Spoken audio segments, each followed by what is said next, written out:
ഈശോ മിശിഹായിൽ പ്രിയപ്പെട്ടവരെ, നമുക്ക് പലപ്പോഴും പത്രങ്ങളിൽ വായിക്കാറുണ്ട് സ്വത്ത് തർക്കത്തിൻ്റെയൊക്കെ പേരിൽ സഹോദരങ്ങൾ തമ്മിൽ പരസ്പരം കൊല്ലുന്നതും നശിപ്പിക്കുന്നതും അകന്നു കഴിയുന്നതുമായ വാർത്തകൾ. കായൻ്റെ ബലി ദൈവം സ്വീകരിക്കാതെ ആബേലിൻ്റെ ബലി മാത്രം കർത്താവ് സ്വീകരിച്ചപ്പോൾ അതിൻ്റെ അസൂയ തോന്നി കായൻ ആബേലിനെ കൊല്ലുന്നു. അപ്പോഴാണ് ദൈവം ചോദിക്കുന്നത്, കായലിനോട് നിൻ്റെ സഹോദരൻ എവിടെ? വളരെ വിചിത്രമായ ഒരു മറുപടിയാണ് കായൻ കൊടുക്കുന്നത്. സ്വന്തം ചേട്ടനാണ് പറയുന്നത്, ഞാൻ അനുജൻ്റെ കാവൽക്കാരനാണോ എന്ന്. പ്രിയപ്പെട്ടവരെ, ഒരേ ദൈവത്തിൻ്റെ മക്കളാണ് നമ്മളെല്ലാവരും. പരസ്പരം കാവൽക്കാരനും പരസ്പരം സഹായിച്ചും നല്ല അയൽക്കാരുമൊക്കെയായി കഴിയേണ്ടവർ. പക്ഷെ പലപ്പോഴും സ്വത്തിൻ്റെ പേരിൽ, തർക്കത്തിൻ്റെ പേരിൽ, അസൂയയുടെ പേരിലൊക്കെ കലഹിച്ച് കഴിയുന്ന സാഹചര്യങ്ങൾ, പരസ്പരം നശിപ്പിക്കുന്ന സാഹചര്യങ്ങളും നമ്മുടെ ഇടയിലുണ്ട്. ഒത്തിരി പേര് മറ്റുള്ളവരെ സഹായിക്കുന്ന രംഗങ്ങളും നമ്മൾ ഒത്തിരി കാണാറുണ്ട്.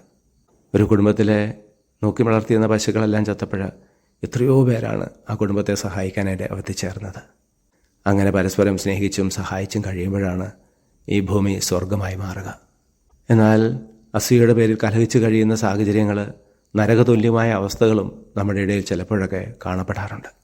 ഒരേ ദൈവത്തിൻ്റെ മക്കളെന്നുള്ള ചിന്തയോടെ പരസ്പരം സ്നേഹിച്ചും സഹായിച്ചും സഹകരിച്ചും നമുക്ക് ഈ ഭൂമിയിൽ സ്വർഗം സൃഷ്ടിക്കാം. ഈശോയെ ഞങ്ങളെ അനുഗ്രഹിക്കുമാറാകണമേ, ഇപ്പോഴും എപ്പോഴും എന്നേക്കും.